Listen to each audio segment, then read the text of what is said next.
Hello everyone, my name is Anna Erwin. I'm a postdoctoral research associate in the Department of Forestry and Natural Resources at Purdue University. Today I'm going to be presenting on mobility and migration in the face of social-ecological change.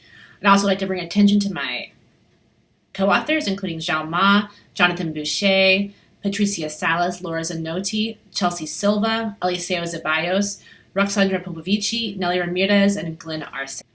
I'd like to bring attention to our funding agency, which is the Arequipa Nexus Institute. The Arequipa Nexus Institute is a collaborative research partnership between Purdue University and the Universidad Nacional de San Agustín de Arequipa.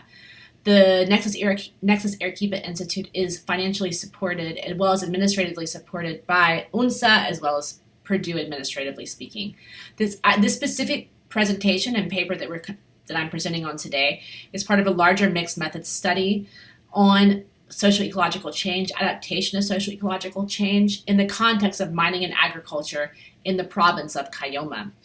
We were initially going to conduct a survey, however, those plans were halted, like many of us I'm sure, due to COVID-19, but we will be conducting a survey on migration, mining, agriculture, as well as adaptation of social-ecological change in the future.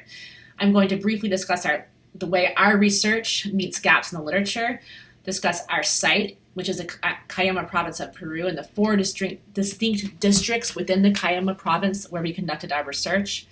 I'm going to then discuss our research design, which includes a systematic literature review as well as semi-structured interviews.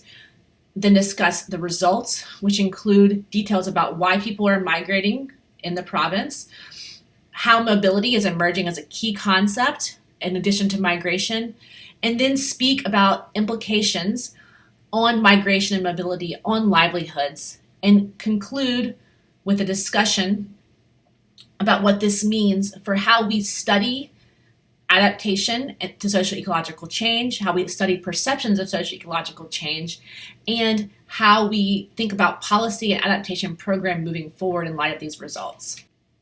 Okay, in regard to the literature, we pull from literature on migration and mobility in the face of social-ecological change.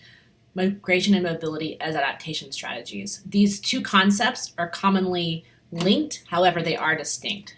First of all, one common definition of migration by the United Nations Internal Organization for Migration is movement of persons away from their usual place of residence. This indicates a permanent move away from their home or permanent place of residence. Mobility, on the other hand, while it's connected, is defined by the IOM as all different forms of movement of persons. In the past, in the adaptation literature, this was in reference to people who had pastoralist livelihoods who would move with their animals across space. However, now, in more modernized societies, as we will demonstrate in this presentation, mobility is actually more complex, with people moving between different cities and different places and different homes and residences. What is understood in the literature is that mobility and migration are both caused by context-specific push and pull factors associated with political, environmental, climate, economic, and social change. People are also not necessarily what people would call climate refugees. In the current popular literature, lay literature, people who move because of climate change are often framed as climate refugees. However, this is not necessarily the case because people move for a multitude of reasons, and they also have agency to make choices about their movement and about their mobility. What's less understood, though, is how mobility continues to emerge as an adaptation strategy. How are people in more modernized societies and in modernizing societies using mobility as an adaptation strategy?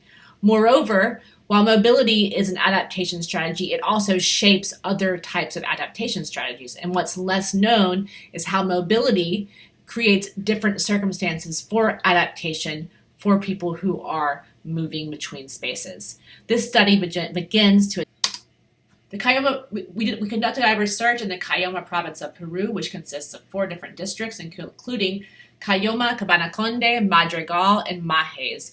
Each district is quite unique. Caylloma being the highest at 14,000 feet above sea level, mainly includes livelihood strategies of mining and alpaca farming. Cabanaconde includes tourism, subsistence, and commercial agriculture, as well as livestock.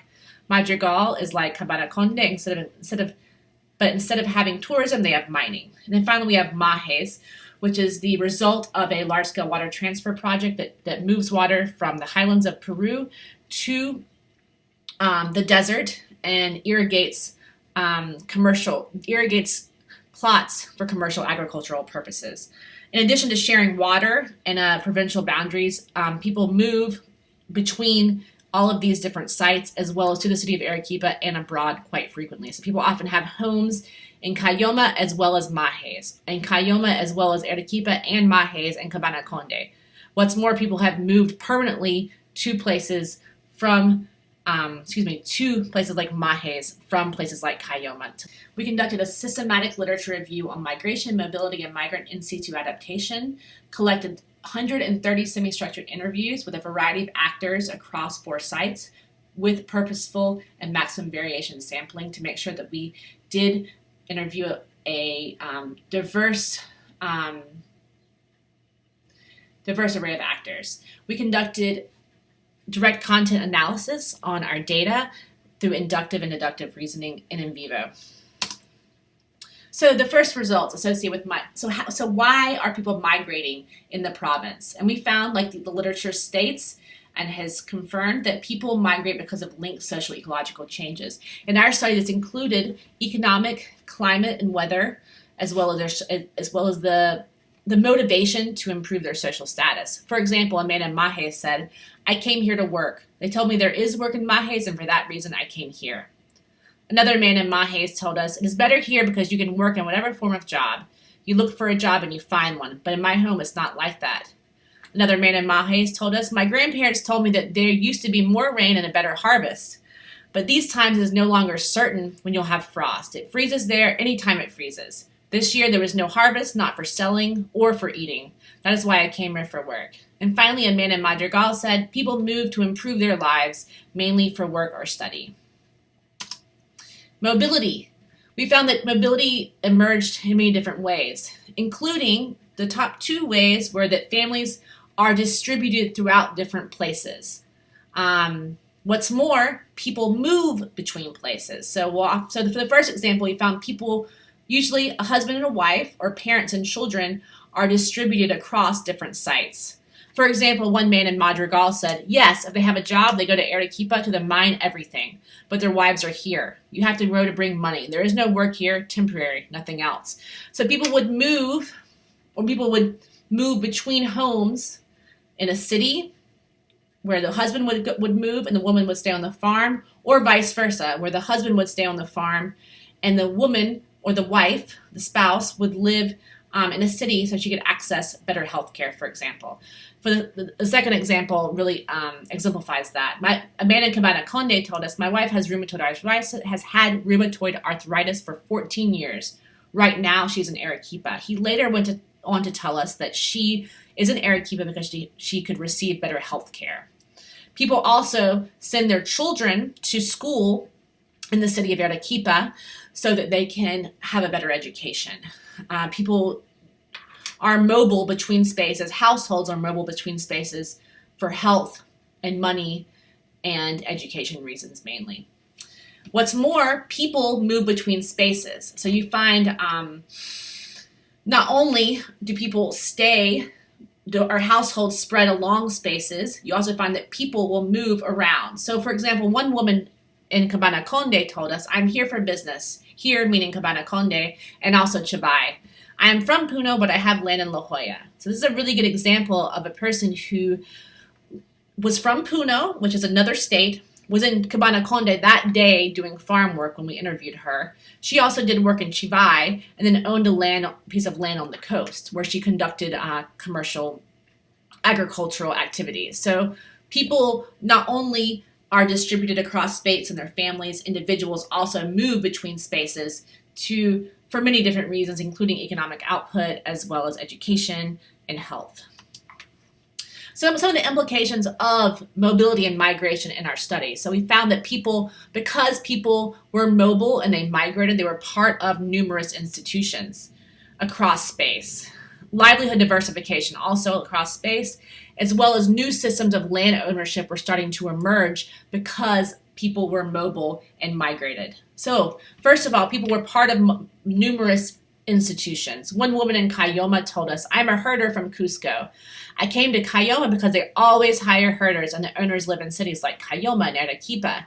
Yes, there are meetings here, but only the owner goes. I go to meetings in my community in Cusco."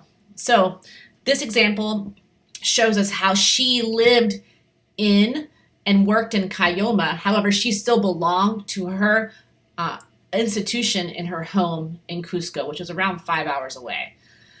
In addition, the owner did not live on the piece of land and lived somewhere else and or went back and forth between the piece of land and his home. However, he still went to the organizational meetings and was part of the institution organization in the community where she was doing her, where she was working for him. So he also moved across space between institutions.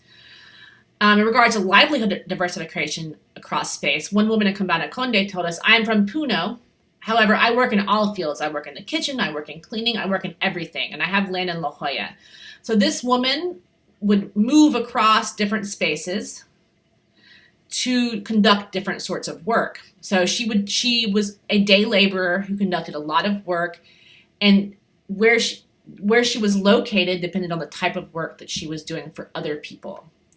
And then finally, this last quote I think is exemplary of all these, as well as other sorts of points I've made in this presentation, that mobility and migration were also supporting new types of land ownership. For example, this man in Majes told us, "I make these hay bales in Majes. I also rent a plot. I have cows, and I plant potatoes and alfalfa. I have like 4 or 5 jobs. I'm from Wambo originally. However, my grandmother and my mother now live here because there are better hospitals. I still have land in Wambo, but it's not maintained. It's abandoned." So here we find the income diversification. We also find that the mother and the grandmother, who were originally, he told me they were from Wambo, were now living in a different city because there are better hospitals, but he still owned land in his home in Wambo, but it wasn't maintained and abandoned, and he was renting in a new place.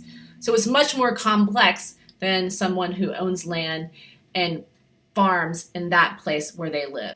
So what does this mean for adaptation and social ecological change? First of all, we found, like the literature states, people are migrating because of linked social ecological factors.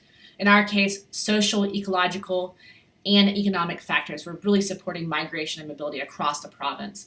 We also found our results also indicate that people are now using mobility differently, specifically having multiple homes across space and moving between those homes as a way to adapt to or address social ecological change.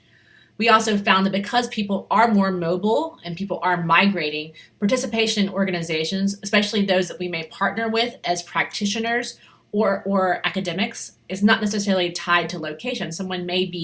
You may interview someone or talk to someone in one place, but their organizational ties are in another place.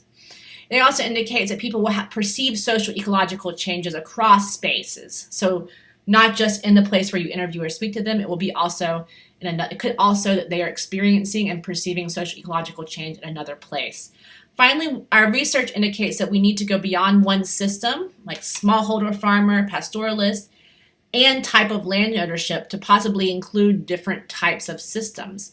Mobility and migration are supporting the interconnectedness of different types of knowledge systems.